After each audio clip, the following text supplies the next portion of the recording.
Hello అందరికీ. ఇదైతే ఈరోజు పొద్దున మినీ వ్లాగు. పొద్దున్నే లేచి ఒక స్టవ్ పైన పాలు పెట్టేసుకున్నాను. నేనైతే ఛాయ్‌తో బిస్కెట్స్ తినేసాను. ఇక పిల్లలకేమో పాలలో చాకోస్ వేసిస్తే వాళ్ళు కూడా తినేసారు.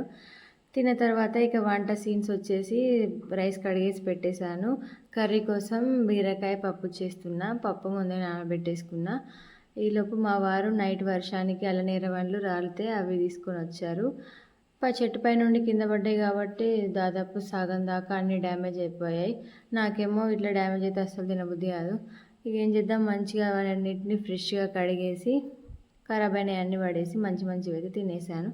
ఈలోపు రైస్ అయిపోయింది. మేమైతే టిఫిన్స్ చేసుకోము, ఎప్పుడో ఒకసారి అయితే చేసుకుంటాం, కానీ డైరెక్ట్ లంచ్ చేస్తాం. ఎందుకంటే పిల్లలు టిఫిన్స్ చేస్తే లంచ్ సరిగా తినరు, అందుకే అలా టిఫిన్ చేసుకోము. ఇంకా కర్రీ కోసం బీరకాయ పప్పు చేస్తున్నా. ఒక స్టవ్ పైన కర్రీ కోసం గిన్నె పెట్టుకుని ఇంకా అవతల సైడ్ ఏమో కొంచెం ఆయిల్ హీట్ చేస్తున్నా. ఎందుకంటే నేను నైట్ చికెన్ తొక్కు పెట్టాను, అందులో కొంచెం ఆయిల్ తక్కువైందని కొంచెం వేడి చేసి కలుపుదామని పెట్టేశాను. ఇంక ఇటు సైడ్ బీరకాయ పప్పు చేస్తున్నాను. నేను నైట్ చికెన్ తొక్కు పెట్టాను, అదైతే టేస్ట్ సూపర్ వచ్చింది. ఎవరికైనా రెసిపీ కావాలంటే నాకు కామెంట్ చేసి చెప్పండి, నేను ప్రాసెస్ చెప్తాను. ఇంకా ఈరోజైతే 27th June, tomorrow 28th June polio drops వేస్తారు. చిన్నపిల్లలు ఉన్న పేరెంట్స్ అందరూ మర్చిపోకుండా పిల్లలకి పోలియో డ్రాప్స్ వేయించండి. నేను కూడా మా వాళ్ళకి ఇస్తాను. అంతే. వీడియో నచ్చితే ఒక లైక్ ఇవ్వచ్చుగా. థ్యాంక్ యూ అందరికీ.